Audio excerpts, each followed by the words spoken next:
Good morning. Good morning. And welcome to the League of Women Voters Second Election Forum. I am Kay Ingram, co-president of the League of Women Voters of Bellingham and Whatcom County.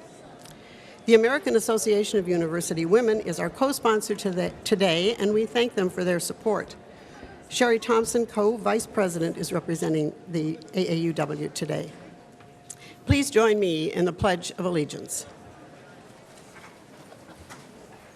I pledge allegiance to the flag of the United States of America and to the republic for which it stands, one nation, under God, indivisible, with liberty and justice for all. Thank you. This morning, we will hear from proponents and opponents of the 3 ballot initiatives, present the 2 Senate joint resolutions, and hear from 2 of the Bellingham School District candidates.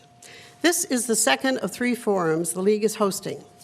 The final forum will be held on Thursday, October 20th, for the county races. It will be held in the Municipal Court Building, and it will begin at 6 p.m. We want to thank the city for the use of their facilities and for their cooperation in helping us coordinate all of these forums. We also wish to thank the many League members who are here helping with logistics this morning.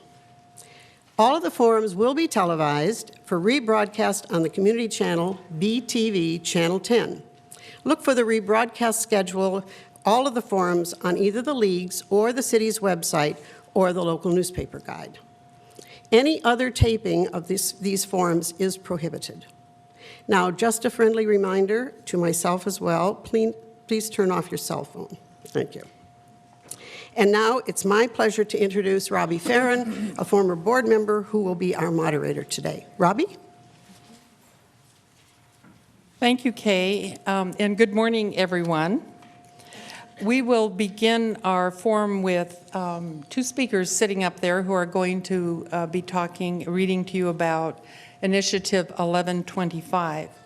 But before we get started, I would like to explain the format and the rules for the program.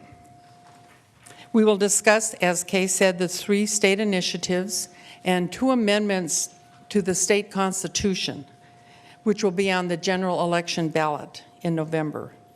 We will also discuss the Whatcom County Charter Amendment. The League has invited speakers on both sides of the ballot issues to participate. They have spent many hours and many phone calls trying to get the proponents and the opponents to come and be at this time. So we do have speakers sitting down in the front there, and thank you for being here. We do not have representatives, however, from some of the campaigns. During the last segment of our program, our guest will be Ken Gass and Camille Diaz-Hackler, 2 candidates who are running unopposed for the Bellingham School Board. We have allocated approximately 20 minutes for each of the ballot measures, 5 minutes for the Senate joint resolutions that require a constitutional amendment, 20 minutes for the Whatcom County Charter Amendment, and 20 minutes for discussion with the school board members. We have pro and con speakers for all the ballot measures this morning. Each speaker will give a 2-minute opening statement. The speakers will answer questions from the audience. The audience will limit their question to 1 minute, and the response will be limited to 1 minute. Each speaker will be able to finish with a 1-minute closing statement. I will begin the questioning by asking a question or 2 that the League and AAUW have prepared. While I'm asking the first question, if you in the audience have a question, please line up by this microphone or that microphone at the bottom of the level up there, whichever is closest to you. Margaret and Judy Corliss, sitting down there, if you just raise your hands, Margaret and Judy, will be tracking the time. They will flash a yellow sign, that's yellow, when there are 15 seconds left, and a red sign that means stop. Now, if the speaker continues, this is what they will hear. and that means stop talking. We ask that the questioners and the speakers be respectful of time limits so that we can air as many questions as possible. We welcome questions from the audience. We want questions from the audience. This is a forum for our audience. We will now begin with Initiative 1125. Kay Ingram will read the text of this initiative as it appears on your ballot. Following that, Georgia McGregor from the League of Women Voters will read the statement from the author of this initiative, Mr. Iman. He was not able to attend, and we will not be able to find a local person to speak on behalf after the many, many calls we've made. Elsie Heinrich will, from the League of Women Voters, will read a statement from the opponent's campaign. Initiative measure number 1125 concerns state expenditures on transportation. This measure would prohibit the use of motor vehicle fund revenue and vehicle toll revenue for non-transportation purposes and require that road and bridge tolls be set by the legislature and be project-specific, should this measure be enacted into law.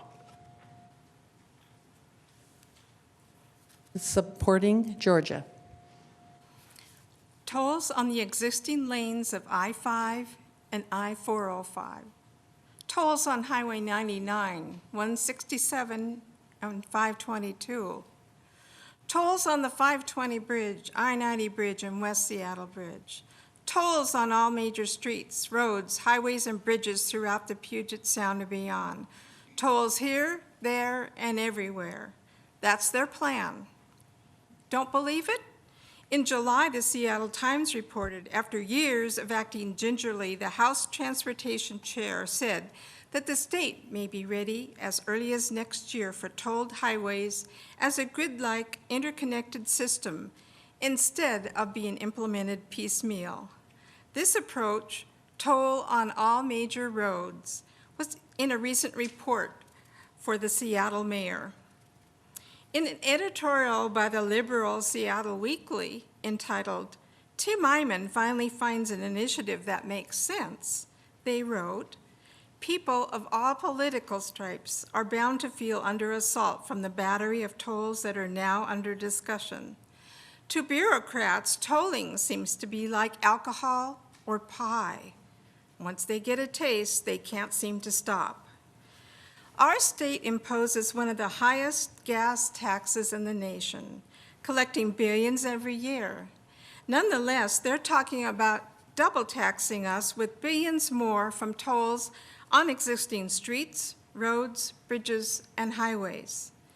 And about 1/3 of these billions will be siphoned off to pay overhead, including the for-profit, out-of-state, hopelessly incompetent tolling company. We're talking about thousands of dollars being taken away from already stretched family budgets. It is a seismic shift, a radical change. Before all that happens, voters deserve to be told about it. We've watched state and local governments, politicians and bureaucrats, business and labor divide up the anticipated billions without informing and involving the people who will be paying those extra billions. Our initiative on the November ballot, Initiative 1125, puts a bright spotlight on this situation and allows a public debate over the direction of tolling policy, giving the people a voice in the decision. Polls show that Initiative 1125 is gaining support because more people learn about it, the more they like it. Under Initiative 1125, transportation taxes and tolls can only be used for transportation. Tolls on a project must go to the project. Once the project is paid for, the toll expires and goes away. Tolls must be the same for everyone, fair, uniform, and consistent. These policies should sound familiar. The original I-90 bridge, 520 bridge, Hood Canal Bridge, and Tacoma Narrows Bridge were all built using these policies. Without Initiative 1125, these basic protections that have been the law for nearly 100 years will be eliminated. Initiative 1125 simply keeps those tested, 100-year protections in effect. Tolls aren't taxes, and 1125 keeps it that way. Initiative 1125 also has the same policy that 64% of our voters approved last November, that any fee increase must be approved by the legislature, not state agencies. Our country was founded on the principle of no taxation without representation. That principle is violated when unelected bureaucrats at state agencies are empowered to unilaterally increase taxes and fees. If politicians are going to take more of our money, it isn't too much to ask that they take a recorded vote and ensure accountability and transparency. The opponents of 1125 are the same forces that pushed last year's state income tax and opposed last year's tougher-to-raise taxes on I-1053. It makes sense. Initiative 1125 simply reinforces voters' message from last year that taking more of people's money has to be an absolute last resort. In these tough times, the idea of government taking thousands of dollars per year out of already stretched family budgets is really scary. People are hurting, and yet Olympia is nonetheless sneaking forward with tolls that are just taxes by another name. In January, Governor Gregoire said, not gonna let 1053 stand in the way of me moving forward for what I think is right. Voters approved last year's initiative 1053 by a huge margin. Don't let Olympia get away with putting a massive multi-billion-dollar loophole in it. Vote yes again. With our taxpayers, our families, and our economy struggling, it's more important than ever to protect ourselves by approving Initiative 1125. This was submitted by Tim Eyman, co-sponsor of Initiative 1125, the Protect Gas Taxes and Tolls Revenue Act. Thank you, Georgia. Elsie? This was prepared by those who are against Initiative 1125. We would like to start by apologizing for not being able to attend the Bellingham League of Women Voters debate. We have been to a number of league events across the state and have found all very well organized and beneficial to members and our campaign alike. We hope that this statement enhances your understanding of Initiative 1125, and if you have any other questions, please don't hesitate to contact info@voteno1125.com. Initiative 1125 is Tim Eyman's latest initiative that will appear on this November's ballot. Masquerading as a measure about tolling, 1125 is a dangerous and irresponsible initiative that in its design halts major transportation projects across the state. At a time when our economy most needs help, Initiative 1125 would blow a hole in transportation funding, mire our communities in gridlock, and further slow our economic recovery. Currently, an independent, nonpartisan commission of transportation experts sets toll rates in our state. I-1125 would take toll rates out of the hands of the commission and turn it over to the state legislature. The idea of a legislator from Seattle setting toll rates in eastern Washington or having a politician in Walla Walla determine important transportation policies in the Puget Sound area makes no sense. That's why no other state in the nation lets politicians set toll rates.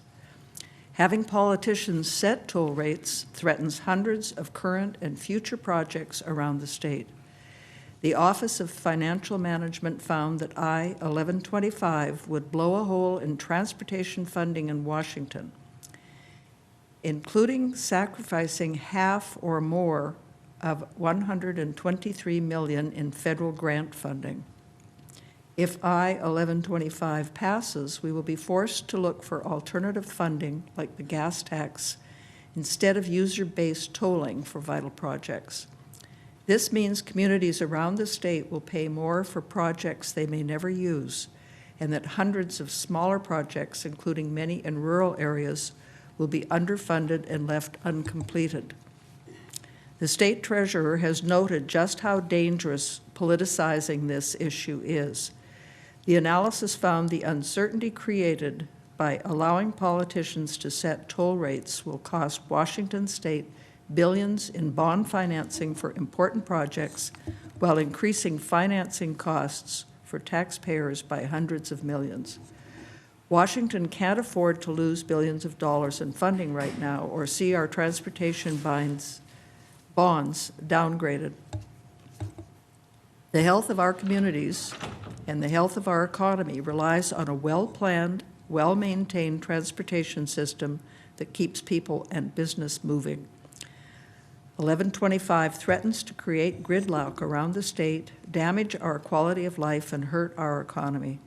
That is why transportation planners across the state and a nearly unprecedented coalition of business, labor, environmental, and community groups all come together to oppose Initiative 1125.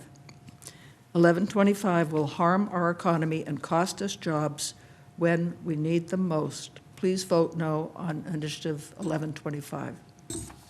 Thank you, Elsie.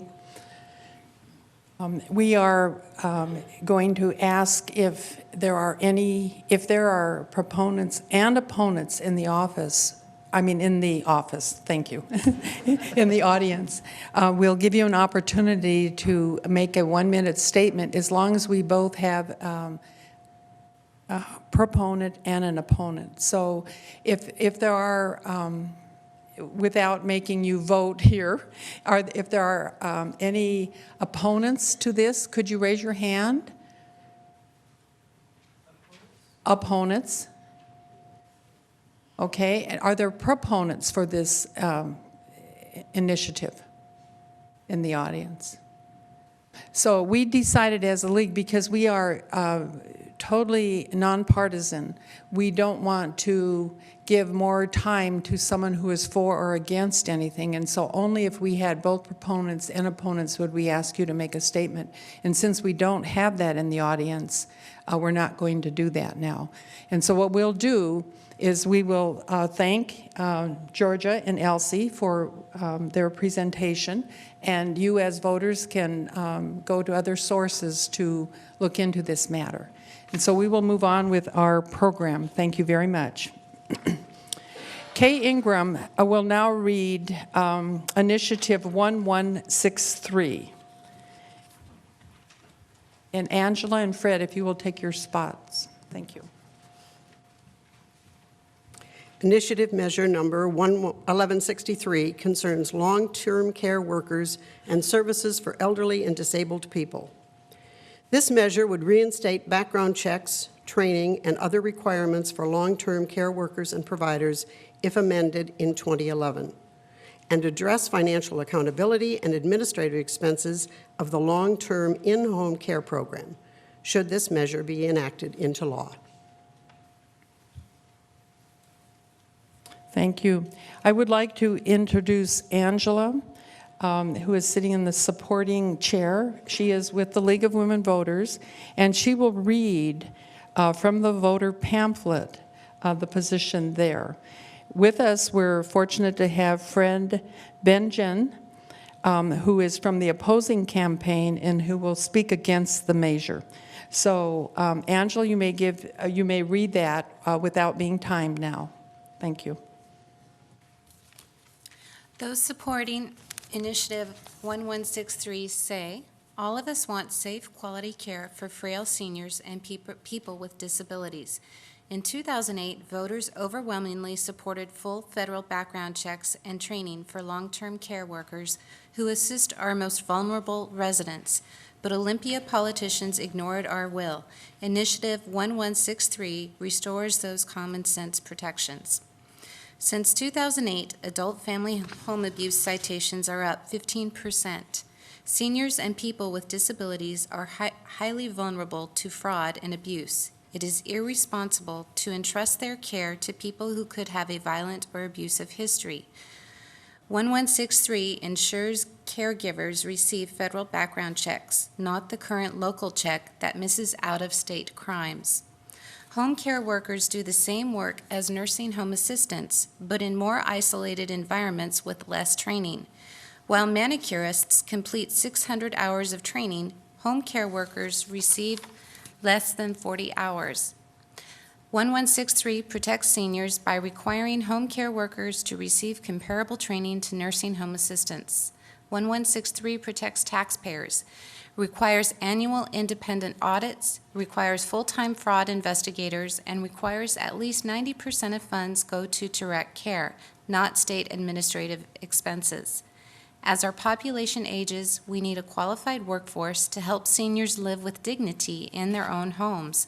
Training and background checks are the first step in creating a stable professional workforce that earns a living wage while providing cost-effective, safe, quality care. Our elders deserve protection. Vote yes on 1163. Thank you, Angela. Fred, now you can give a 2-minute opening statement. Thank you.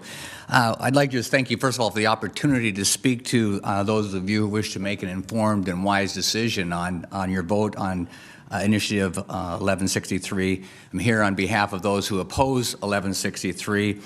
We see it as an unneeded burden and expense on the seniors and the disabled of our community. We see it as an unneeded and burden and expense on the state of Washington and the taxpayers. I want to caution you to don't be fooled by well-sounding words. As we all know, a nice-sounding initiative does not necessarily result in an effective law. While it makes for great copy and a feel-good intent, Initiative 1163 lacks careful detail and requires exorbitant funding to become effective law. Initiative 1163 fails to take into account the massive funding for this initiative, which will most likely actually reduce the essential services for those needing them most. Initiative 1163 fails to take into account the state currently requires and funds training for long-term care workers. Initiative 1163 fails to take into account that additional training is currently available. Initiative 1163 fails to take into account that background checks are currently required for long-term care workers.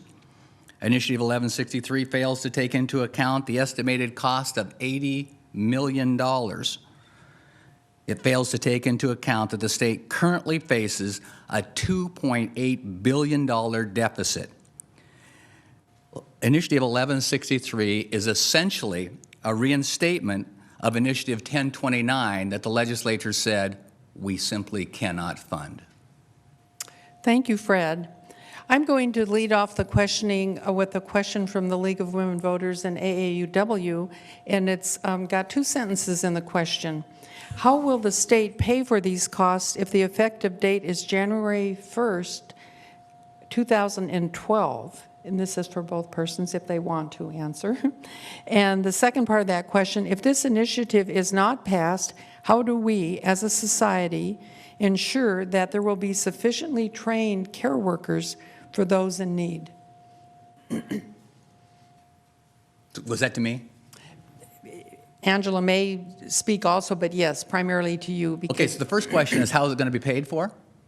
the effective date is January 1st, 2012. I agree with you. I agree that there is no way to pay for it. It's going to either come from loss of services to those that are currently receiving services, or we're going to have to increase our taxes or find it from other essential services of schools and teachers and those kind of sources. There's simply no funding that I know of that's available for this, which makes it the exorbitant cost just prohibitive. And that's what the legislature found out with I-1029. I think your second question was, how are we going to assure ourselves that we're going to have trained caregivers for the future? I think it's an excellent question. And right now, there are required trainings for the caregivers currently. It's required by the state, and it's required and funded by the state. And I'm getting flashed out for the 15 seconds. Okay. Thank you, Fred, and thank you for honoring the time and paying attention to our timers here. So if we have any questions from the audience, then is your opportunity to move to the microphone, and I will proceed with the second question.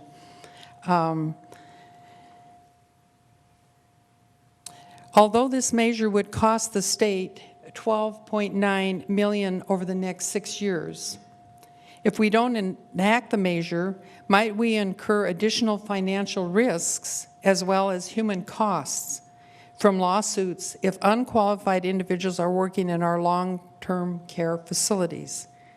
How can you justify delaying the background checks and training of this measure? Yeah, that's a great question. We currently do have background checks in place. Our contention is that what is required is not more background checks, but more supervision and oversight. Long-term care workers that work in the public sector for the state, commonly called as individual providers, don't have the oversight that caregivers do that work for agencies. We continually provide oversight and training as necessary for those caregivers. As far as, I think the other part of the question was the continued training. How can we assure that we have the... How can we justify delaying the background checks and training of this measure? Yeah, and so we do have the background checks, so we're not delaying that. The training of it's simply not necessary, and it's a one-size-fits-all. And this is our huge objection to it. I have listened to caregivers and the gut-wrenching stories they talk about taking care of them, and I think, man, you need the training. My question is, why don't you go get it? But that instead what they want to do is have someone else pay for that training. And then they compare it against hairdressers and all kinds of other businesses. Those people get their training and then go to work. They don't go to work and then expect the employer to provide the training for them. And so that's our objection to that. And putting this off is not an issue of putting it off. We currently have background checks and we currently have trainings. So I have another question then. So why do you think this measure is unnecessary? You've addressed that somewhat. Does our state have enough well-trained long-term workers to accommodate the needs of an increasing aging population? No, it does not have enough. We are constantly looking for what we say great caregivers, and we're seeing the increase of those that are obviously of the aging population, and then those that can serve them decreasing. The problem is, if we put this mandate on the caregivers currently, we will even decrease the pool of caregivers available, not increase them, and will not increase their effectiveness. For us, many times we go into homes to help people stay safe and independent, and sometimes that can be simply doing laundry, making beds, light housekeeping, chores like that. How much training does that require? I have often asked caregivers, do you have any, moms, they'll come in and I'll say, do you have any caregiving experience? And they say, well, I've raised 3 kids and a husband, I guess I've got a little bit. So those often are the requirements that are needed, and it's important for us to place them where their skill is. Okay. So are there any questions from the audience? You're welcome to come to this microphone or that microphone and ask your question.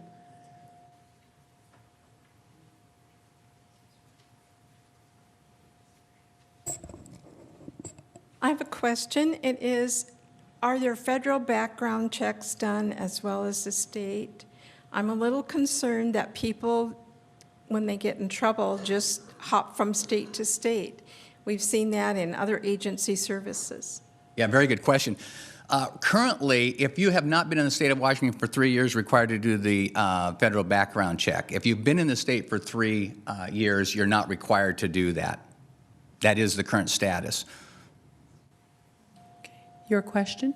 Yes, and maybe I just missed this. Just a simple question. I understand that the young woman is representing the League of Women Voters. I wasn't sure who you were representing.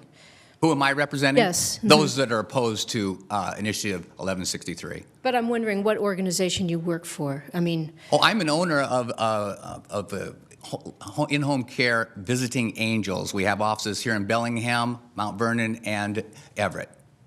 All right, and so there's an association of those entities, and you're representing that association, is that correct, or?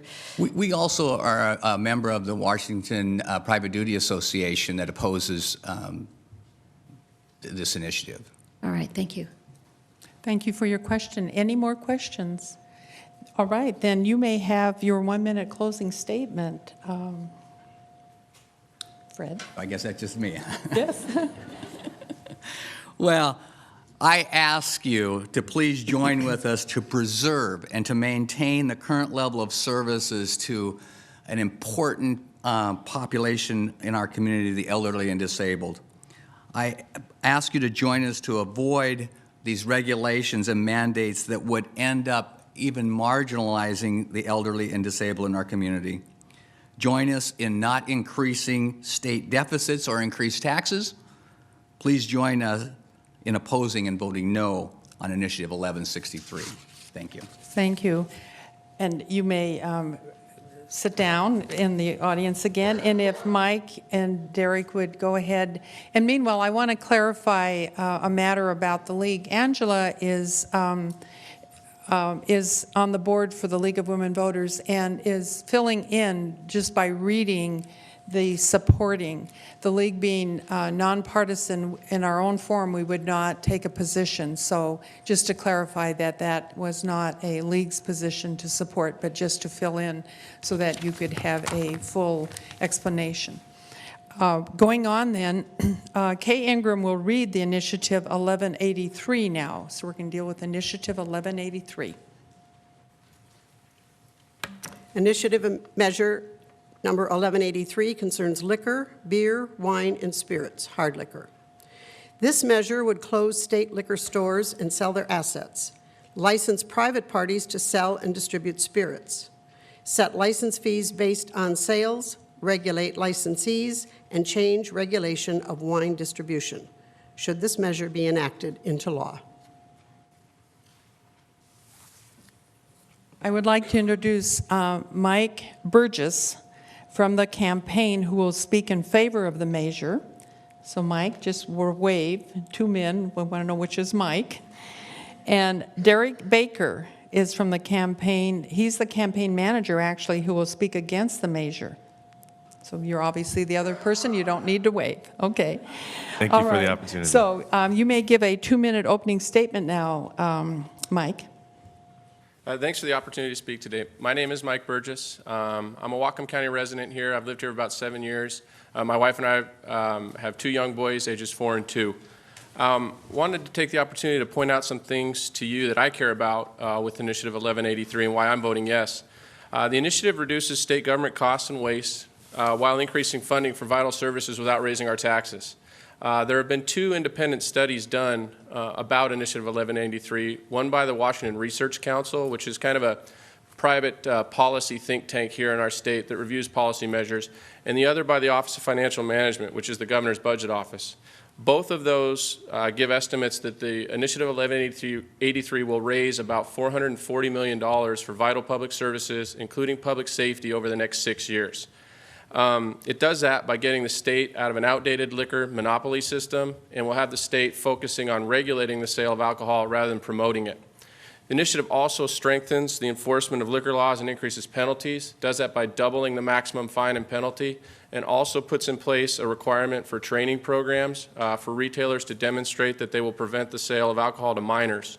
The initiative also limits liquor licenses and ensures local control by requiring, with a provision within the initiative, that retailers will have be above 10,000 square feet. That's about the size of an average-sized grocery store. Also, local communities will have input into whether or not a liquor license is granted through their local zoning boards, and again through community input. Lastly, the initiative benefits retailers, restaurants, wineries, and consumers here in our state, and puts in place a system that's in play in 42 other states around the country. Thank you. All right, Derek, you may have your 2-minute opening comments now. Thank you, and it's great to be back in Bellingham. I was a Western alum, and it's beautiful to be here today. My name is Derek Baker, and I represent the No on 1183 campaign. I'm here today to share with you a number of reasons why Initiative 1183 is not the answer to our problems. This measure is flawed. It's filled with uncertainty and is written for big corporations and for big corporate profits at the expense of our communities. This year's measure is very similar to last year's measure in the sense that it shares the numerous public safety concerns that the two measures last year had. And Initiative 1183 would expand hard liquor retailers virtually fourfold overnight, going from 315 stores statewide to over 1,400 immediately. Whatcom County would grow to a number of about 45 outlets selling liquor. And 1183 would expand sales to stores that have a proven track record of selling to minors 1 in 4 times, compared to our state liquor stores, which have a 95% compliance rate, the highest in the country. Many of these stores would be selling 24 hours. There's no requirements that they keep liquor under lock and key. Numerous concerns. This means more accidents, more senseless deaths on the road due to drunk driving, and that's why police, emergency responders, firefighters are opposed to this across the state. The Centers for Disease Control have recommended against privatizing liquor because it will lead to more consumption. And here in Washington State, a 2009 Justice Department study found that underage drinking costs the state more than $500 million annually in underage drinking, violence, and car crashes. Then there are the claims that 1183 will mean millions for local government that claim that these claims carry much uncertainty. These figures are based on a new 27% tax on consumers. There's loopholes that make corporations not have to pay these taxes, and lots of groups are opposed, and I'll share with those as we get into the question portion. So, Thank you. So I'm going to lead off with a question again from the League of Women Voters and AAUW. And meanwhile, if you have questions, you can move to line up here for this microphone and that microphone up there for questions while I ask this question. So this is to both of you, and you'll both have an opportunity to answer with the 1 minute time. Statistics show that groceries, gas stations, and mini marts currently sell wine and beer to teenagers 1 time out of 4. If this can't be controlled and stopped now, how will those statistics be improved when spirits, hard liquor are added to the mix? And supporting first, please. Sure. Thanks for the question. It's important to make a distinction there. That the numbers you quote lump in convenience stores with grocery stores and larger retailers. Larger retailers actually have a compliance rate, according to the Liquor Control Board, that is very similar to state stores. And that's why the initiative contains provisions to limit sales to stores that are above 10,000 square feet. For those reasons, we have a lot of law enforcement people that are in favor of the campaign. Eric Robertson's former captain of the U.S. State Patrol, the State Patrol. He's also a former U.S. Marshal in our state. Dale Brandlin, Whatcom County Sheriff and Senator, someone that's very serious about law enforcement, as we all know. I want to shift to the fact that within that $440 million number I pointed out, $60 million of that money is dedicated specifically to public safety. Thank you. I mean, that's a concern that we share. 1 in 4 minors is a staggering statistic. And Liquor Control Board checks. You can talk with the Liquor Control Board. Private stores sell to 1 in 4 minors consistently over an extended period, whereas the state liquor stores sell at a 95% compliance rate. There's a huge discrepancy here as far as the compliance, and also when you take into account the enforcement. We're going to see a 4-fold expansion of stores. The monies that they talk about do not dedicate any funds to more liquor control officers. There are no rules that say that liquor must be under lock and key. These are grocery clerks that are not focused solely on selling liquor. I mean, you think about when you go into a grocery store. These are stores that they've got kids around. They've got all kinds of different distractions. Where you go into a state liquor store, there's one door in, one door out. Okay. Both of you alluded to the second question that we have prepared, and so we'll hit it a little straightforward. Where do the new revenues come from to increase funding the state services? The new revenues will come from efficiencies in the system, getting the state out of wasting over $100 million on operating a liquor system, and being able to refocus those revenues on vital programs. I think one of the previous speakers here mentioned state budget shortfalls. I think we're all aware of those. You see those at the state level and at local government. It's my contention that state resources are better focused on things like healthcare, education, and law enforcement. The revenues will be raised through some sort of it's a profit-sharing arrangement between the retailers and the state at a 17% level, and between the distributors and the state at a 10% level. Thanks. You mentioned independent studies. The OFM report, which is the state budget office, they did forecast that this could raise money, but they did also note that there's a lot of uncertainty and a lot of factors that they cannot predict, including the costs to local governments as far as public safety. We know that this is, the proponents are talking about that this will raise money. How is this going to raise money? It's going to be raised because there will be increased consumption. With increased consumption comes more costs, more strain on police and first responders. The $10 million that was mentioned earlier that's dedicated to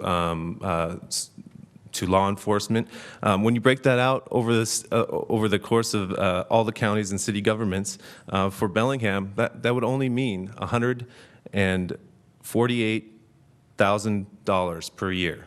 You think about one car crash, you think about one lost life. This is not a trade-off that I'm willing to make. Okay. Now I'm going to ask a question only of you. Let's see, the proponent. And you've alluded to this, but this question is just for you to answer, and then I'm going to ask you a question from the opposing side. Currently, we receive funds for programs that address alcohol and drug dependence from proceeds of the state liquor stores. If this measure passes, can you document that the money raised for these programs will still be coming into the state? Under the initiative, the current tax rates and current fees paid will stay in place. That's why the studies by the Research Council and OFM are for new money. $440 million over 6 years, above and beyond what the state and local government already gets. Those studies are pretty clear, and I encourage you to go look at them. And again, those dollars can be focused on local government services. My co-speaker here mentioned that the $10 million number. Remember, that's $10 million a year, or excuse me, $60 million over 6 years, and the larger piece of that is $440 million over 6 years. And also, it's important to remember that while we want to use numbers like $143,000 annually, that could be a police cruiser to the city of Bellingham, training an officer for the DARE program, targeting those dollars specifically for public safety. Okay. For Derek then, the oft-heard argument in favor of this measure is that we should get out of the liquor business, that the state should get out of the liquor business. What special services or protections do you think Washington citizens receive by having the state as the only legal seller of hard liquor? Well, I think that the state currently has, as I mentioned, a great enforcement rate. They have a proven track record of keeping alcohol out of the hands of minors. On top of that, they are a source of revenue for the state. And the OFM report that has been cited says that there is much uncertainty. There are many factors that cannot be determined. There are costs that they cannot factor in. You think about the instant costs as far as teens, and when these are stores that are going to be selling 24 hours, they're going to get in their cars, they can have easier access. There's going to be increased crashes. And the other thing to note as far as revenue is that the OFM did also say that the large portion of this fund, generated by a $150 million fund off of distributor taxes, is due to come up $90 million short in the first 2 years, which is a huge hit to that fund. Thank you. Do we have a question up there? Yes, I have a question. My name's Annette Holcomb. Back to this discussion of how large the stores need to be to get a license to sell hard liquor. I've heard you say that it's 10,000 square feet, and I've heard the argument that those smaller stores have a bad track record in selling to underage youth. And isn't it true that if a community that does not have a larger store will still have liquor available in a mini mart or small short-stop-like place within the initiative? I can take that one first. There is, we have raised concerns that there is a loophole in this initiative that could allow mini marts and gas stations to sell liquor. There is a specific language that says the board shall not deny a liquor license to a store based on size if there's not a quote-unquote store that sells liquor in the trade area. That is an undefined term. It opens the state up to lawsuits. There's no clear definition, and it could lead to mini marts and gas stations. Additionally, there's the auction. The measure calls for the auctioning off of state liquor stores, which are not owned by the state. They are leased properties, which means that the licenses could be auctioned off, and the people that would buy them are most likely the folks that can't sell, which are mini marts and gas, or that would like to sell, which are mini marts and gas stations throughout our communities. There's much uncertainty. There's the one thing's for sure is that the proponents of this campaign cannot tell us how many stores will be selling liquor, which is a very dangerous thing when you think about a controlled substance like hard liquor. There are provisions, within the initiative with reference to the word trade area. And that's a definition that will be defined by the Liquor Control Board. And as my opponent mentioned, they're an excellent regulatory body. And I trust that they will make a good decision to define those things and grant a licensee to only qualified retailers that are going to have to display through programs mandated by the Liquor Control Board that they will not sell liquor to minors. The initiative also contains provisions where local communities will give input as to whether or not a liquor permit should be granted. And those things, again, are subject to approval by the Liquor Control Board. Okay. Did another lady have a question there? Okay. So this is a question for both of you. What is the rationale for allowing the sale of wine and beer by licensed retail stores but continuing the monopoly of a hard liquor? Is that my But question? again, both of you, please. Both of you. Go ahead. I don't understand the rationale, frankly. And you see, like I said, in 42 other states, you have grocery stores that are selling beer, wine, and spirits at the same time. It's important to remember too that a lot of these stores that are doing this in other states operate in our state as well. They have a proven track record. Those stores have no interest in having their brand name associated with selling alcohol to minors. It's a red herring argument, and so much so that the Seattle Times editorialized against my opposition campaign with an editorial that said, "Ignore the scare campaign and vote for Initiative 1183." Well, and I think that I would point to an Olympian article that editorial board endorsement that endorsed no, that actually raised concerns and said that there is a lot of ambiguity as far as who will be selling and what will be selling. As far as hard liquor, I think that and why the state should be in control. I think that there are a lot of people do have a valid concern. Do have concerns as far as the state liquor system and what if it works properly. I think that there's a lot of improvements that could be made. But the question is that when you have legislation, when you have an initiative that is a corporate-backed initiative where a corporation is spending $12 million so far, another $7 million last year, when voters said no, they're back again. They're saying, we want to move this money that goes to the state into our coffers so that we can make a profit. And yet they don't have any of the controls. They don't have any of the regulatory rules, the same incentive to control. And I'm not saying that they intend to, but I'm saying that, there is a chance that there could be more access. Okay. Since there are no more questions from the audience, I'm going to give you the opportunity to make your 1-minute closing statement, and then we'll go to the opposing. Yes, you would I'm sorry, begin okay. first. Thanks again for the opportunity to be here. I want to close by reading some names to you. Margarita Prentice, retired emergency room nurse and a current state senator. Ken Eikenberry, former Washington State Attorney General. Detective Douglas Orr, he's a police detective in Spokane and a professor of criminal justice. Gary Jensen, the mayor of Ferndale, and Bob Edwards, past president of the Association of Washington Cities.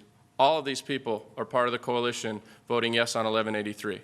And they're doing that because it reduces state government costs and waste while increasing funding for services without raising taxes, limits liquor licenses, strengthens enforcement, allows local control, and benefits retailers, restaurants, wineries, and consumers. Thank you. Well, thank you for the opportunity to be here today. In summary, 1183 is flawed. This measure, regardless of how you feel about the state being in the liquor business, was crafted by one corporation for the benefit of one corporation. It's rampant with loopholes, it gives Costco a competitive advantage, and it puts our initiative process up for sale. I'm sure the League of Women Voters and many folks appreciate the process of deliberation and crafting law and figuring out how the impacts will be to both sides. Currently, the Washington Food Industry Association is opposed to this. These are stores that are grocery stores that are 10,000 square foot, independent grocers. These are stores that could sell under this measure that are opposed to it because they know that this would give such a huge competitive advantage to corporate big box stores.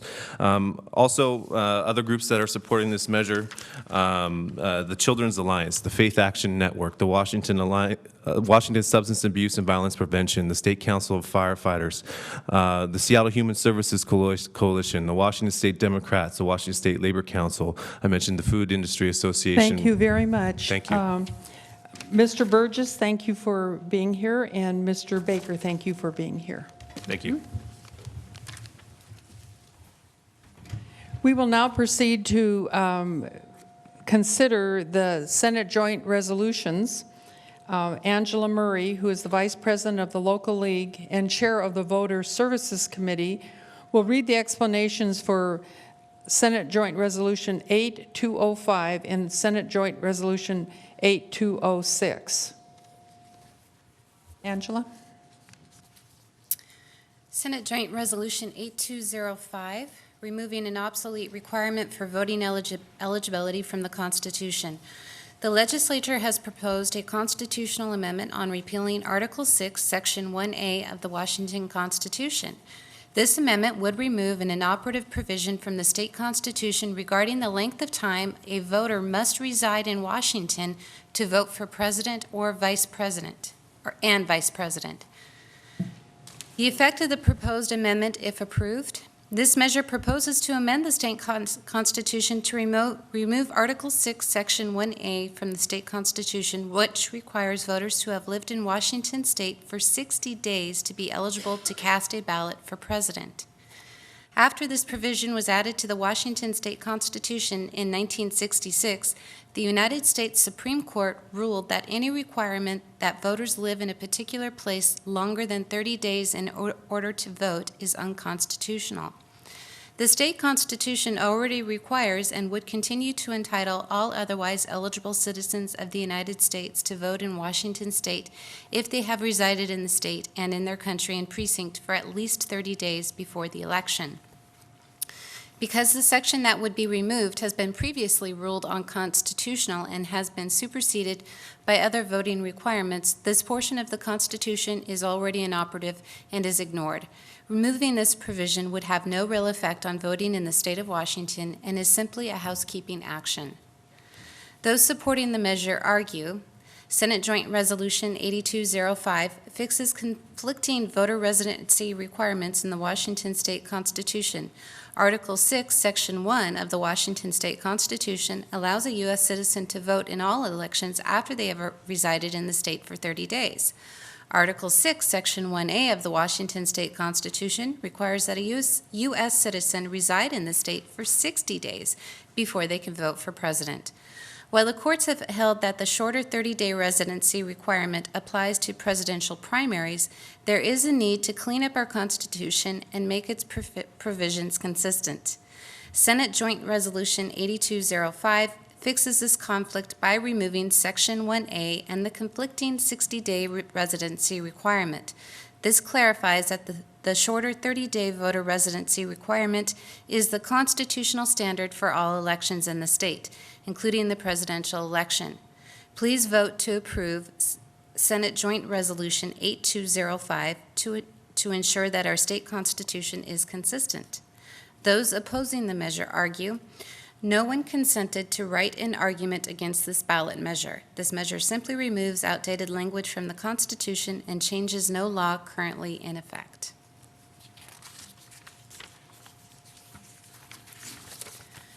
Senate Joint Resolution 8206. The legislature has proposed a constitutional amendment on the budget stabilization account maintained in the state treasury. This amendment would require the legislature to transfer additional monies to the budget stabilization account in each fiscal biennium in which the state has received extraordinary revenue growth as defined with certain limitations. Senate Joint Resolution 8206 would amend the state constitution to require the legislature to transfer additional monies in addition to those already required to the budget stabilization account in each fiscal biennium in which the state has received extraordinary revenue growth as defined with certain limitations. The legislature would still have the authority to withdraw funds with a 60% legislative vote. The constitutional provision as it presently exists. Article 7, Section 12 of the Washington State Constitution requires a budget stabilization account, rainy day fund, to be maintained in the state treasury. By the end of each fiscal year, June 30th of each year, the legislature must transfer to the budget stabilization account an amount equal to 1% of the general state revenues for that fiscal year. The legislature may approve the transfer of additional amounts. General state revenues means all state revenues that are not dedicated to a particular purpose as set forth in the Washington State Constitution. Article 7, Section 12 of the state constitution also authorizes the legislature to withdraw money from the budget stabilization account. The legislature may do so by majority vote in 3 situations. Number 1, during a fiscal year in which the governor declares a state of an emergency in response to a catastrophic event that requires government action to protect life or public safety. Or, number 2, in a fiscal year for which the forecasted state employment growth is estimated to be less than 1%. Number 3, in addition, at any time, the balance in the budget stabilization account exceeds 10% of estimated general state revenues for that fiscal year, the legislature, by majority vote, may transfer the amount in excess of 10% to the Education Construction Fund. Other than these 3 situations, a 3/5 vote, 60% of the legislature, is required to withdraw or transfer money from the budget stabilization account. All relevant estimates of employment and revenues are made by the State Economic and Revenue Forecast Council. The effect of the proposed amendment, if approved. The proposed amendment to Article 7, Section 12 of the Washington State Constitution would require additional revenue to be transferred to the budget stabilization account in any 2-year budget period in which there has been extraordinary revenue growth with certain limitations. Extraordinary revenue growth is defined by comparison to a baseline consisting of the average 2-year percentage growth in general state revenues over the preceding 5 2-year periods. Any growth in general state revenue that is more than 133% of the baseline is defined as extraordinary revenue growth. The legislature would be required to transfer 3/4 of that extraordinary revenue growth to the budget stabilization account, unless the average employment growth is less than 1% or the amount to be transferred is greater than the amount already transferred that year. No change would be made to the legislature's authority to withdraw money from the budget stabilization account.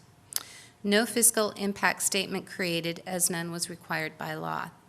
Those supporting this measure would argue there is overwhelming bipartisan support for strengthening the voter-approved rainy day fund. In 2007, Senate Joint Resolution 8206, a bipartisan measure, strengthened this fund by requiring that a portion of extraordinary revenue, that which exceeds 133% of historical average growth, be saved rather than spent. The legislature still has the authority to withdraw funds with a 60% vote whenever needed. This measure would require the state to save more money during good times, like the housing boom of several years ago when revenue grew at more than twice the historical average. Saving more of this windfall would have better prepared the state for the downturn that followed. Approving Senate Joint Resolution 8206 would help build stronger reserves, leaving the state better prepared for difficult economic times, as well as keep spending at a more sustainable level, limiting expansions based on unexpected or windfall revenue. Those against the measure would argue, in 2007, voters amended the Constitution to create a rainy day fund as a way to force the legislature to save money for bad times. 1% of general funds go into savings for hard times, currently almost $300 million. It's working well. Senate Joint Resolution 8206 requires more than the 1% that voters approved. It would also require that extraordinary revenues go into savings. While it sounds like a good idea to save more, the result is that people pay taxes and get nothing for it except a bigger savings account.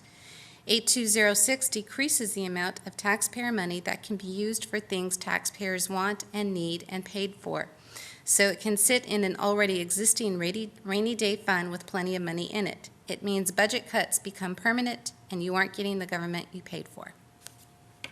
Thank you, Angela. If we would have, we're going to move on to the Whatcom County Charter, so if we could have Mr. Dave Stahlheim and Mr. Shane Ross please take their place up where she just left. And Kay Ingram will read the county charter amendment now. The Whatcom County Charter Amendment Number 1, Salary Commission. The Whatcom County Council has proposed an amendment to the Whatcom County Charter concerning establishment of an independent salary commission. This measure would establish an independent salary commission to fix the compensation of Whatcom County elected officials subject to a referendum by the people, should this proposal be approved.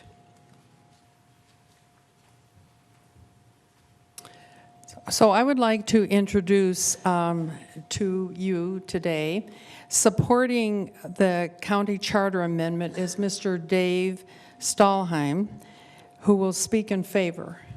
And Shane Ross will speak against the measure. You may, Mr. Stahlheim, you may give your 2-minute opening statement now.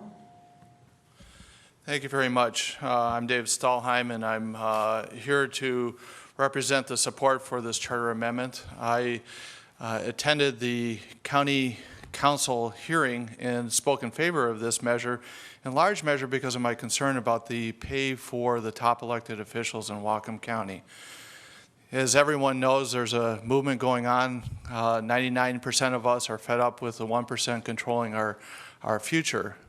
The salary of the county executive is in the 1% of Whatcom County salaries.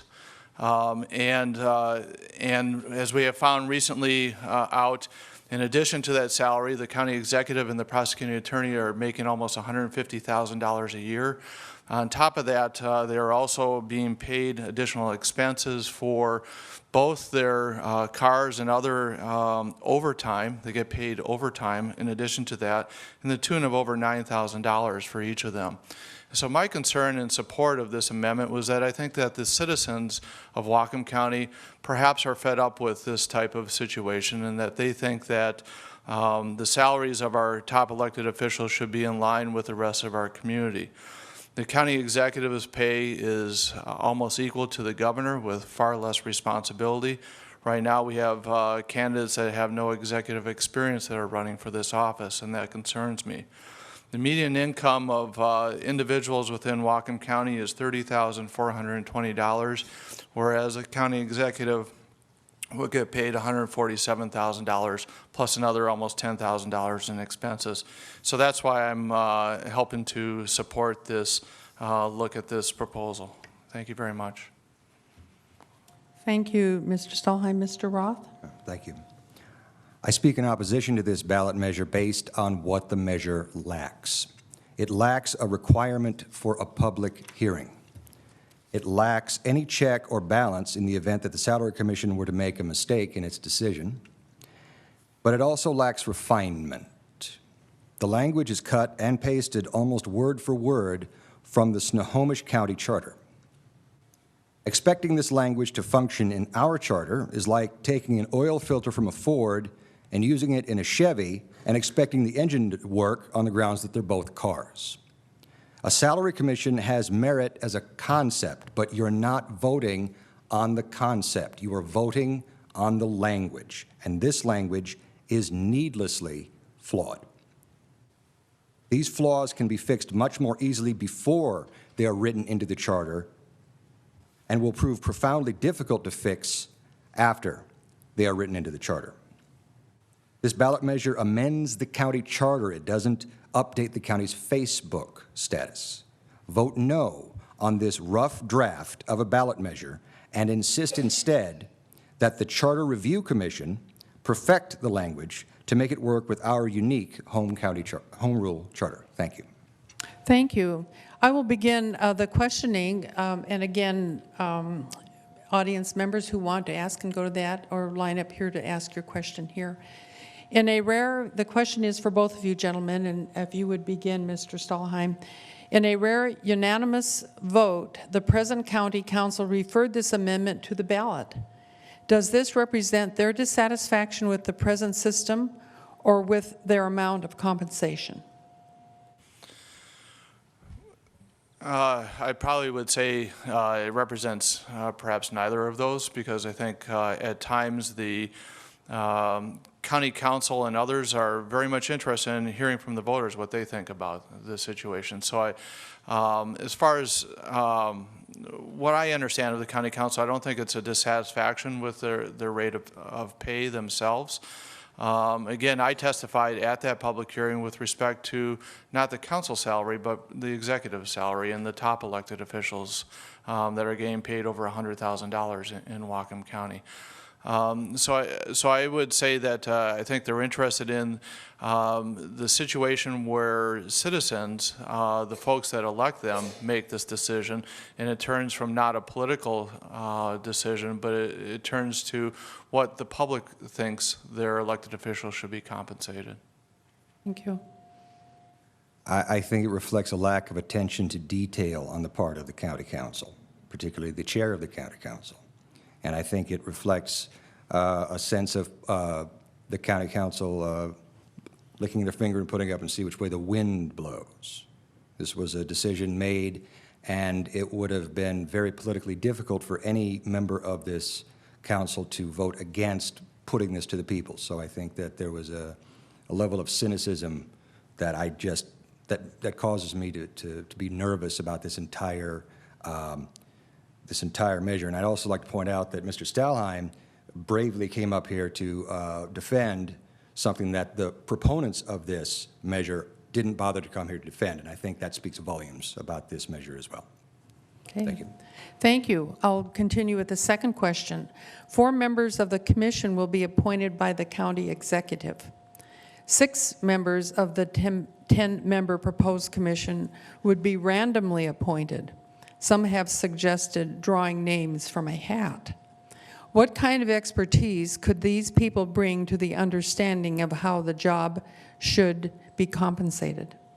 And we'll start with the opposing side first and then go to the supporting side. Well, my understanding is that the method that will be used to select these, the random members of the commission is to be dictated by the county auditor's office, according to state law. So that procedure would have to be worked out and would have to be implemented at the direct expense of county taxpayers. And I am less concerned about the 6 randomly chosen citizens than I am about the 4 appointed citizens who will be appointed by either Mr. Laus or Mr. Erickson should this pass.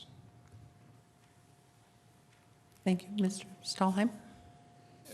Yes, the 4 that are appointed, they also have to be confirmed by the county council, but they by statute represent business, professional personnel management, legal profession, and organized labor. So you have 4 particular expertise or interest groups that would be part of the salary commission. The other 6 would be at large. As I was reading the legislation with respect to this, if the names are drawn and people don't want to serve, then they move on to another name on the list. If someone is then appointed to it and they don't attend, or they do something that has a conflict of interest, they can be removed from that commission as well. The other thing I really want to point out too is that this is subject to referendum. When the Salary Commission, if they increase the rate of pay for anybody, us citizens can put that referendum on the ballot, and that rate of pay increase will be stopped immediately as a result of that referendum. So there are checks and balances as part of this. Okay. I'm going to, not seeing someone at that microphone, I'm going to continue with the third question, and we'll reverse the order of answering. Mr. Stahlheim first, please, and then Mr. Roth. How much money would this cost? Are we adding a layer of bureaucracy to the process? Well, and I think that's one of the questions that Mr. Ross has brought up too, is the question of how much it would cost, because there is some compensation for mileage for people to attend the meetings. I don't know that it would cost a lot. It would have to be put within the budget. But again, you know, as we look at the cost for the salaries and the compensation, there was $174,000 in additional benefits that are provided to elected officials and department heads. You know, if a citizen panel can find those kind of cost savings and take that into account with respect to their final decision, is that there'd be cost savings in the long run. But I really think that we should probably also look at the form of government that we have here in Whatcom County, and I'm glad to see that in 2 years we're actually going to look at the charter with Whatcom County, and I think there's probably other ways that we can be a more efficient and effective county government here. Okay, thank you. Mr. Roth? I'm not entirely sure what the bureaucratic cost would be for adding this commission. I assume that it would be relatively modest, but also meaningful. It would have a measurable, if small, impact on just the cost of doing business. My greater concern would be what would happen if the Salary Commission were to decide to substantially increase salaries. For example, if the intent was to compare salaries to the private sector, I imagine the county prosecutor, being an attorney, might go up substantially. I also point out that a CEO of a private corporation makes considerably more than $140,000, and if that were taken into account, it is likely that there will be a substantial increase in the county executive's pay, not a decrease. Thank you. Okay. And another question, and we'll reverse the order again. Other cities and the legislature use this system. How has it worked for them? That sounds like something I should know. Well, near as I can tell, there hasn't been anything of a there have been no disastrous results because of a salary commission, but I think that they actually created language that worked within their specific county government. The Snohomish County Council is the model on which this is based, but what I don't know, which troubles me the most, is what are the differences between the Snohomish County Home Rule Charter and the Whatcom County Home Rule Charter. If we implement this, we're going to find out the hard way what the differences are, and I'd rather find out by having something that is perfected and explicitly designed to function within our county charter and take into account the unique properties of the Whatcom County Home Rule Charter.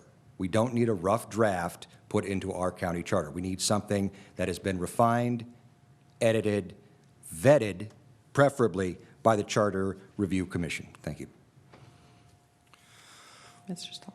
Well, I'm not intimately familiar with the results of other jurisdictions. I did look at the Snohomish County's Salary Review Commission and some of the results they've done, but the legislation and the ordinance is based on an RCW that has very specific procedures in it. And so I'm looking at RCW 3617.024 right now, and it has very specific procedures in how this is done. So this is very well established. I don't think we are creating any kind of new thing, and it's a very specific procedure that's in state law, and we're going to put it within our charter to say that the citizens of Whatcom County want to have a decision in setting the salaries of our elected officials. If the salaries need to be increased, then this group would say that. If they say that the salary should be decreased, the group would say that. And if the citizens of the county don't like that result of that commission, they can do a referendum and change that decision. Thank you. Question up there, please? Thank you, everybody, for participating in this. I'm Steve Schuck. I have a question about the implementation of any recommendations of this commission. Some candidates have expressed a desire to stay in office as long as they can. Others express their own particular limitations of how long they will stay in office if elected. So if one of them oversees a commission that recommends a salary increase, when will that increase take effect? Immediately or more or less immediately, or at the end of their elected tenure?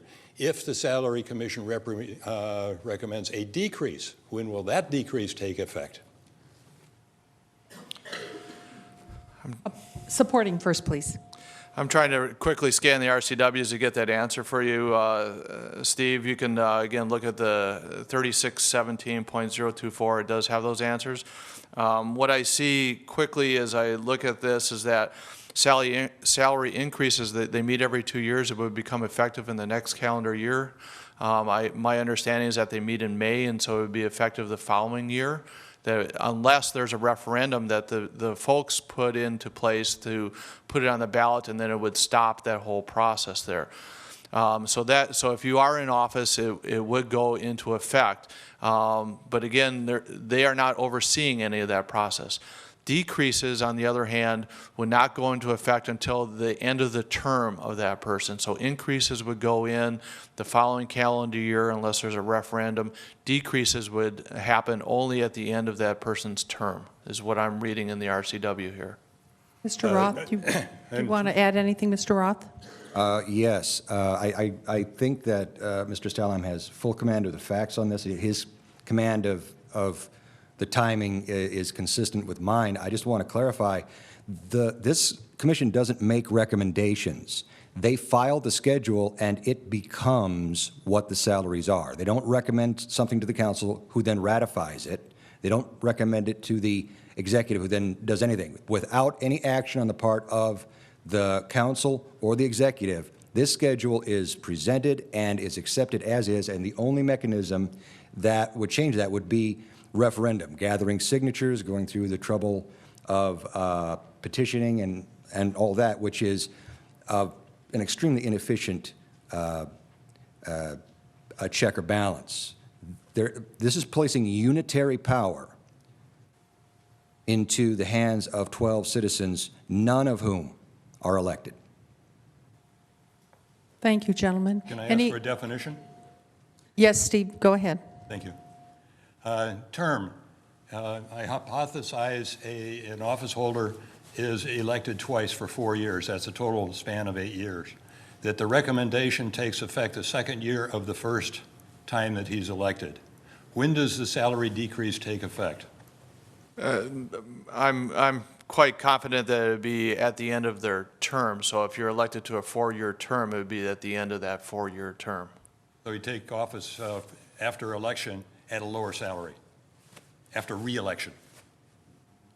Yes. Okay. Exactly. I concur with what Mr. Stalheim said. Any other questions? I believe we have someone moving to the microphone. You mentioned the public's ability to change this with a referendum, and I agree that's a difficult campaign to get together. But do we have that right now? Could we get together a referendum to adjust a salary that the council has approved? I'm sure that you do. The county charter provides the ability to have initiative and referendums. I need to step back and think about that, because there's some things that you can't do initiative and referendum on, and budget issues may be one of them, specific lines where you might not be able to. So I'm not positive. There's quite a bit of things that you can do by initiative and referendum, but that level of detail, I'm not sure. And so I'll pass on to Shane. He might have some observation. It's my understanding, and I'm going by memory here, so bear with me, that the county council has the vested power to set salaries, and that appears in the charter itself. So I don't believe that referendum can be used to change the charter right now. Right now, referendum couldn't be used to second-guess a salary decision. You just have to elect someone who will do what you want.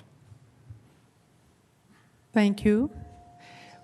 With no further questions, I would ask Mr. Stahlheim, you can have your 1-minute closing statement now, and then followed by Mr. Roth.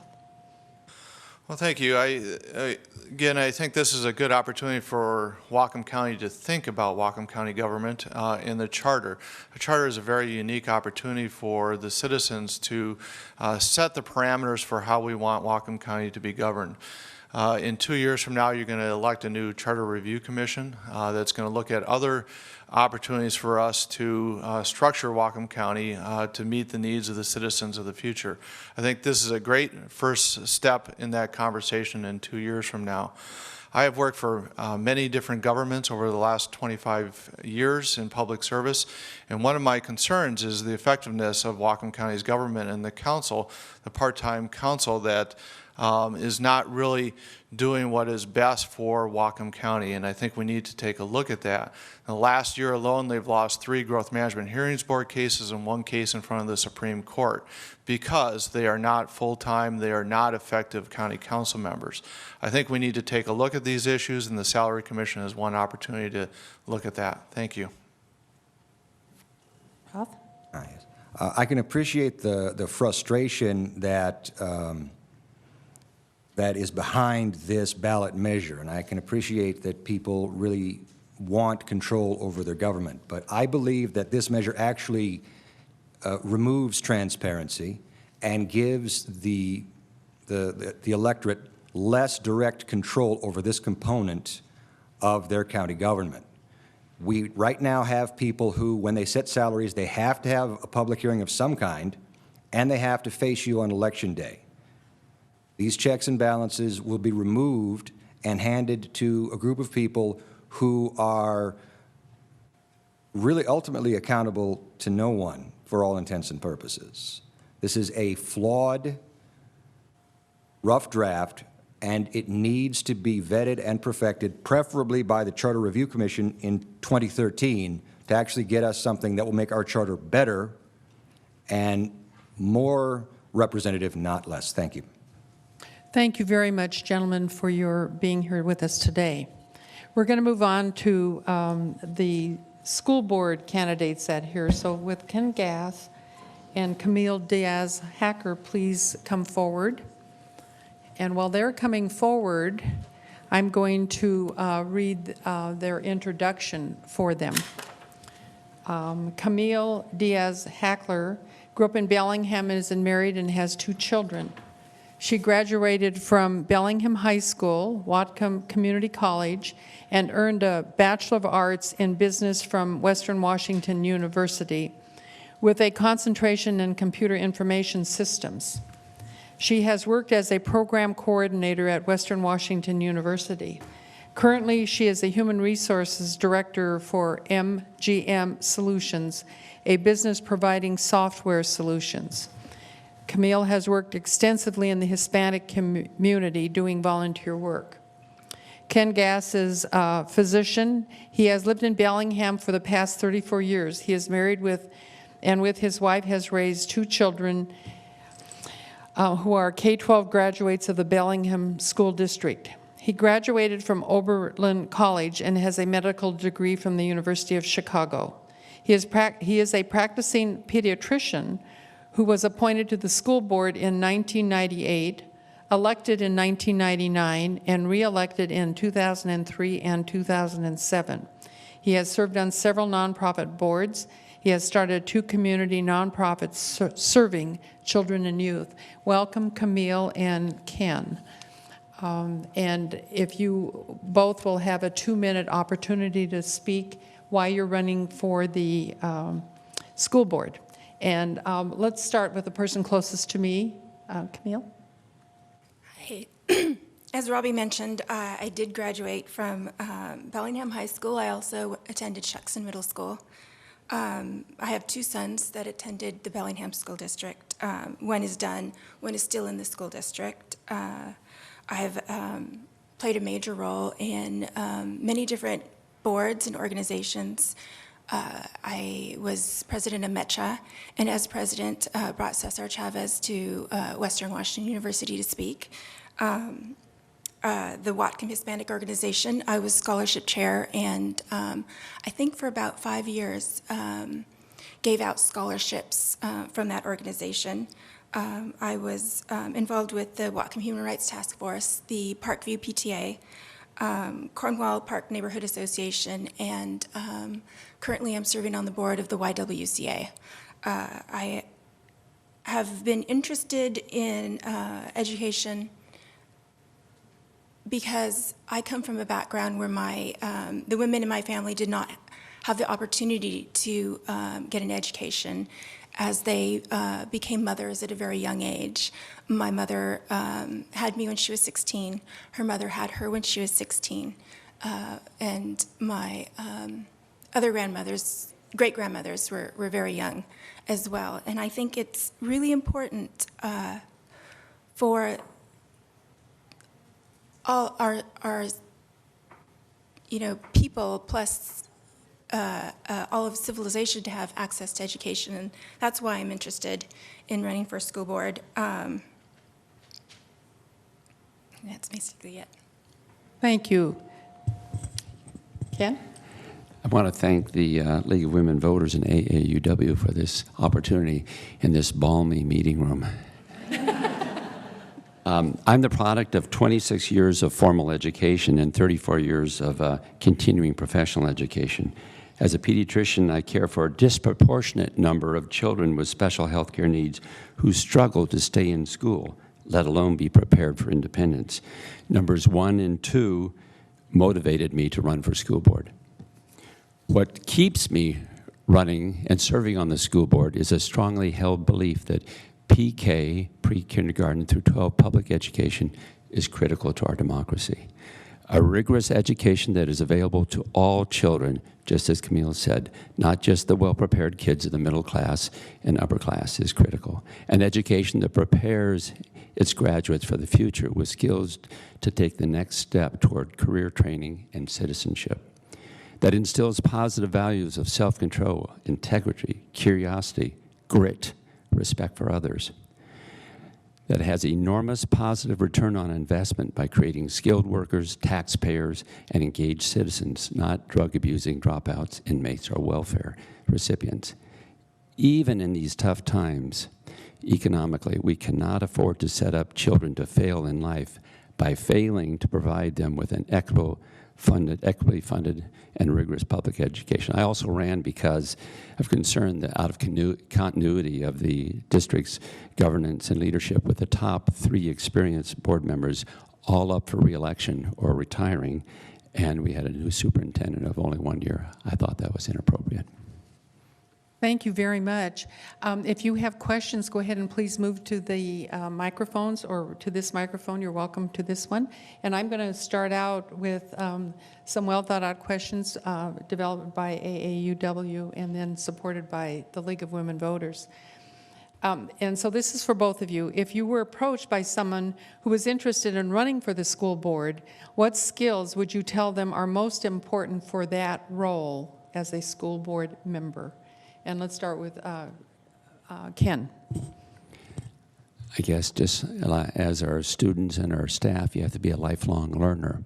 There's a lot to learn about our public education funding and how to advocate School board members do not run schools. We only hire one person, and that's the superintendent. And he or she is, we hold accountable for the whole success of the district. So we must learn about how to monitor the progress of the district and hold the superintendent accountable. We have to realize that we may be a community activist, but there is no school board of one. It is only in public meetings, voting a majority of 5 members, that we decide anything. And then finally, we have to be good listeners. You have to be able to listen to the community, because that is our job, not just parents and teachers, but all voters. We serve the whole public, not just those in school. I agree with Dr. Gass in that listening is a very important part for becoming a school board member. I also think that it should be somebody who works well with others, because it is a board, that someone who has experience in group decision-making and reaching consensus should be somebody that's on the school board. But not having actually been on the school board yet, that's the best, guess I can put forward. Okay, thank you. I'm moving to another question. What new technologies have been introduced by the district that benefit all students? And to follow up the question, to help with that question, and what place do student-owned computing devices such as laptops, tablets, smartphones, etc., have in the classroom? And please, when you do this, address this question at an elementary, middle school, and high school level, and identify that in your answer. And we'll start with you, Camille, this time. Something that would benefit all students. I think that computers have been a great introduction, but not all students have access to computers at home. Not all students, I come from the Hispanic community, and I know a lot of Hispanic people in Bellingham right now that are just concerned with basics, shelter, food, and buying a computer, allowing their kids to have a cell phone. It's not even on the table because they don't have the funds to be able to do that. So I think having access at the schools for all children for computers and things, technology like that, is very important. I'm happy to see that Michael J. is in the audience, and this is his specialty. The school district has employed a community task force of technology experts on what we are doing and what we're providing across the district. In the elementary schools, we have whiteboards, we have interacting devices that every student in the classroom uses to respond. So we have increased online learning. We think that probably student-centered online learning is going to be critical to decreasing dropouts and allowing students to advance at their own pace. We have started a program that we hope in one time will actually have no limit to how many students can be engaged in online learning.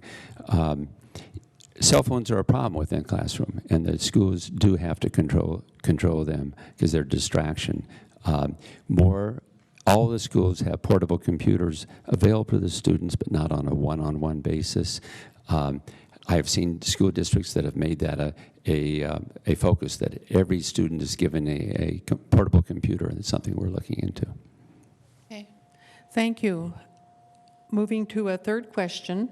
Historically, Bellingham schools have been funded equally based on their student population, often resulting in inequities between schools based on different needs of student populations.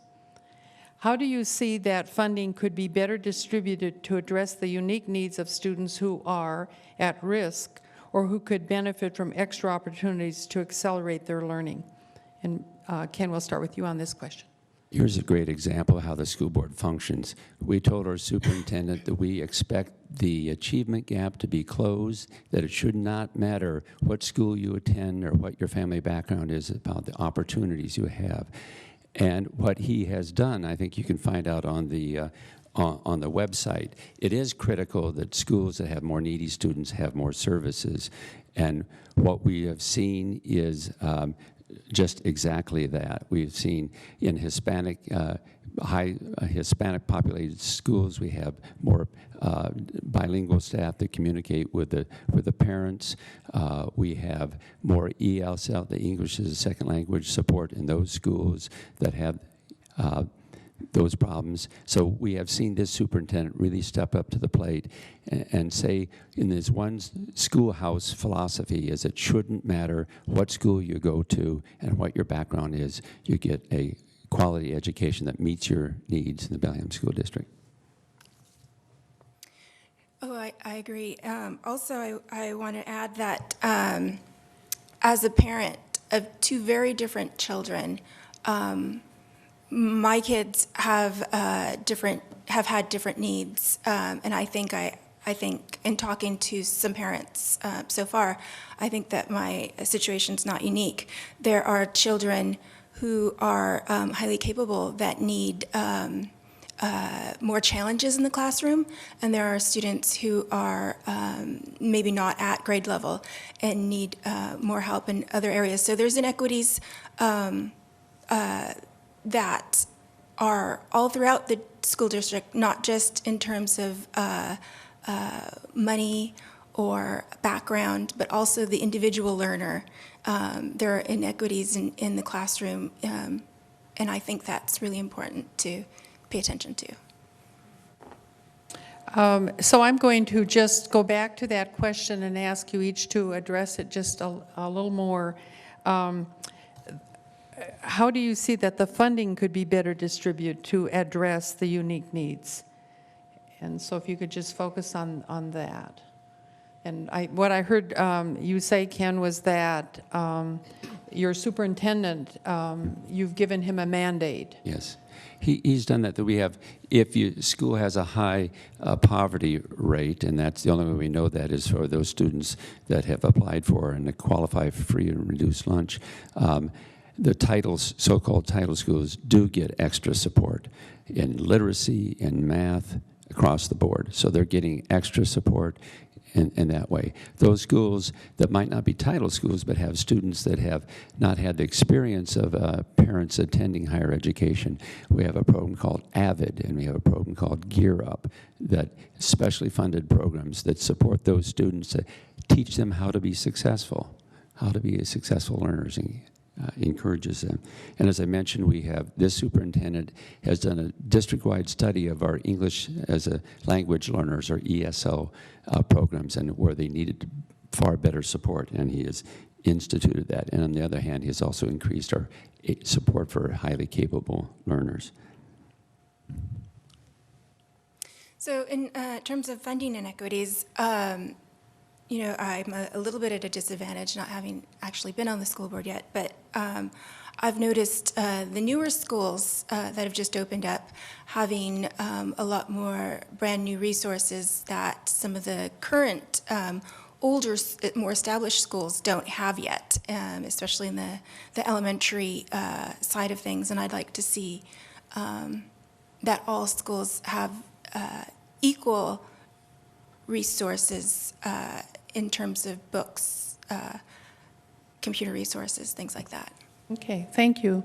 Question up there, please? Yes, I would like to know what kinds of programs and policies you think have to be changed to better serve our really talented students.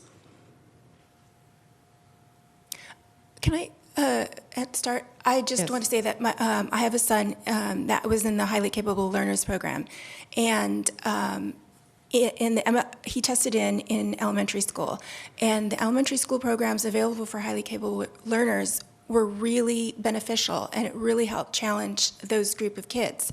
But as he got older, attended middle school and high school, the benefits weren't really there. And so I think that is something that definitely could be that the superintendent could look at and definitely see about doing something to challenge those kids as they start to age out. It's really easy to engage younger learners. I think it's a little bit harder to engage older learners that have already entered into different patterns, and maybe they're used to tuning out or things like that.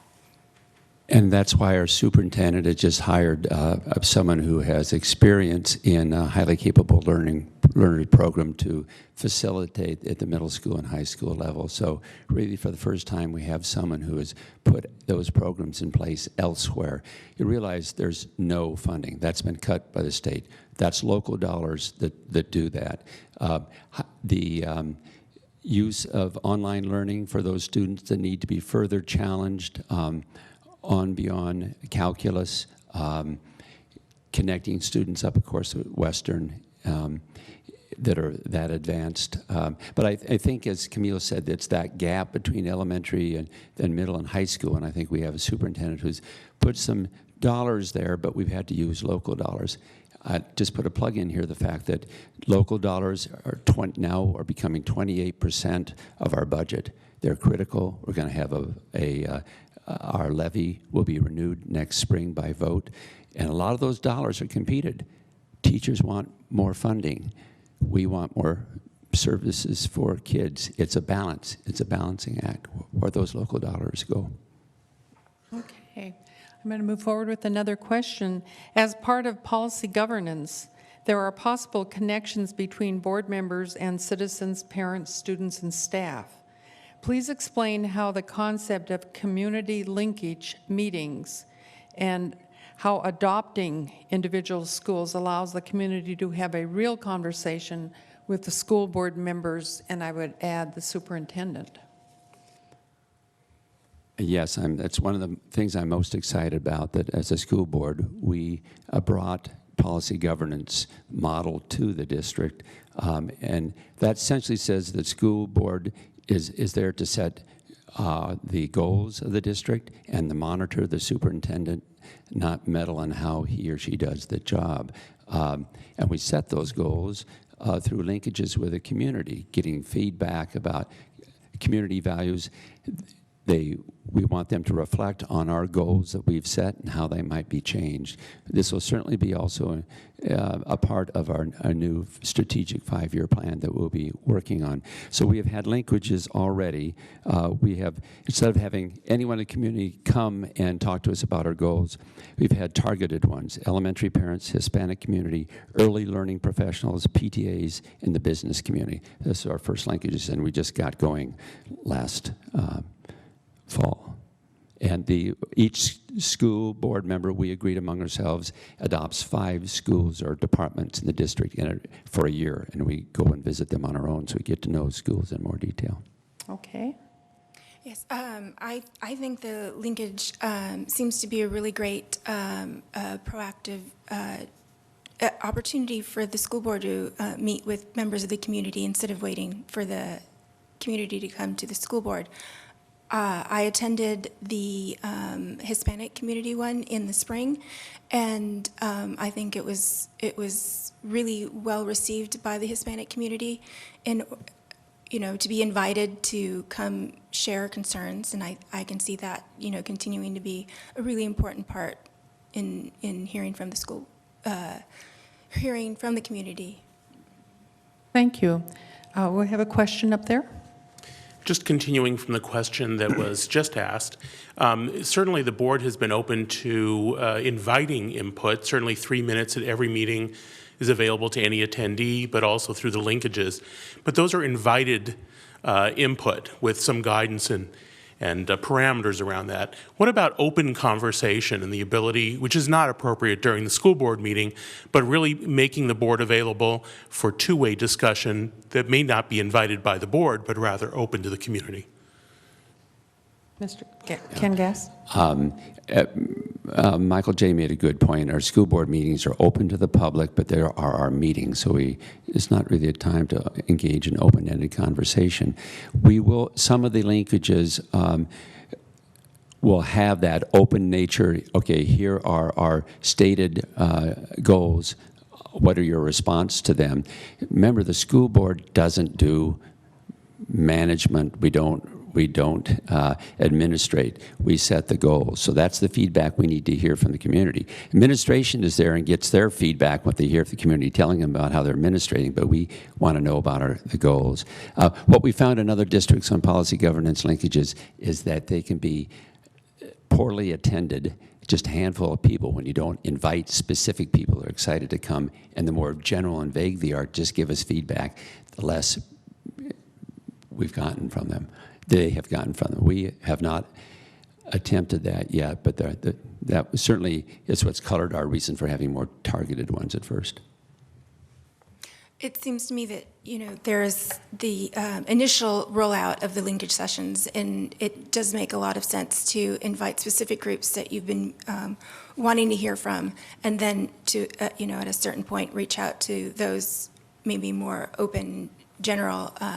But I think Dr. Cass just make a really important point that if you just open it up to the community, maybe nobody might actually show up. And so in the invitations is a really important part.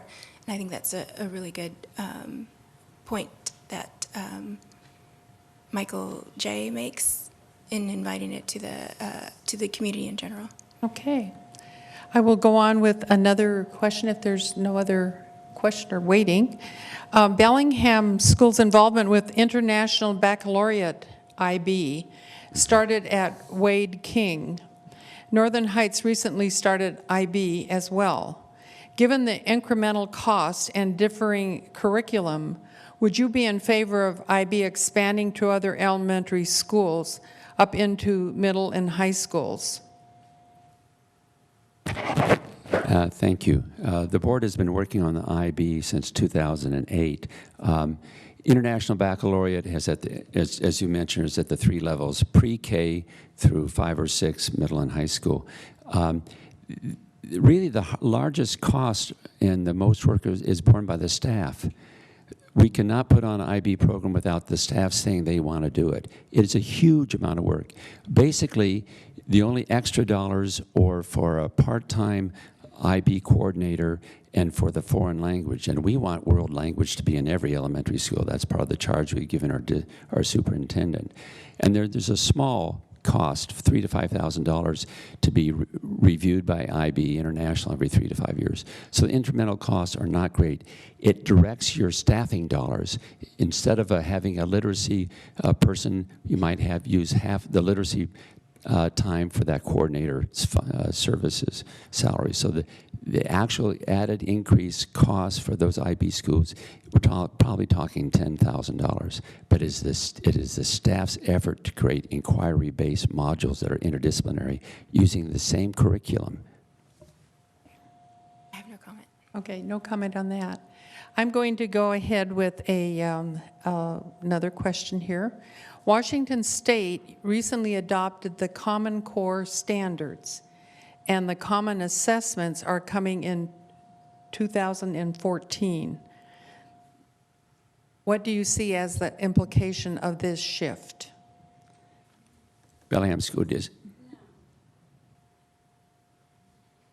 Go ahead. The Bellingham School District has already incorporated basically what the Common Core, the graduation standards. Yes, would you explain those two, by the way, Common Core standards and common assessments? Okay, so And would you give him a little more timers, please? Okay. So they're graduation standards that we have set. So basically that the graduation standards would be such that any student graduating would be ready to go on to community college, technical training, or 4-year college. And in the past, a student can graduate with credits that would not allow him or her to do that. So we have adopted those standards, and the state is easing them in, I'll put it that way, because of budgetary considerations. Okay, there's nationwide, there's a move to have common assessment and standards for grades for math, reading, that would be K-12.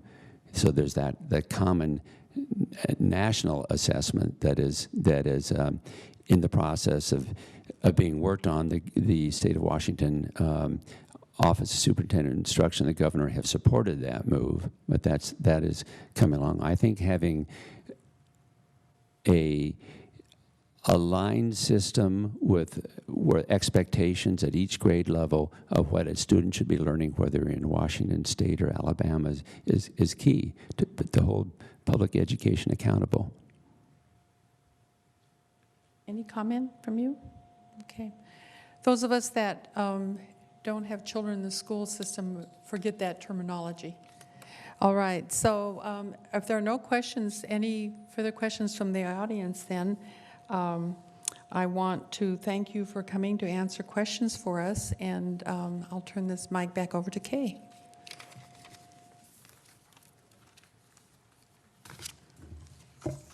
Thank you, Robbie. This brings us to the end of the forum, as Robbie said, but before you go, just a couple of announcements. There are copies of the League of Women Voter positions on the state ballot issues just outside the chambers. And the League is looking for a member to represent us at Whatcom Fair voting meetings. Whatcom Fair Voting is a nonpartisan, ad hoc grassroots group working to promote electoral process integrity. The group meets monthly, usually on a Thursday morning, so if you're interested, please see me at the conclusion of today's forum. And now for some thank yous.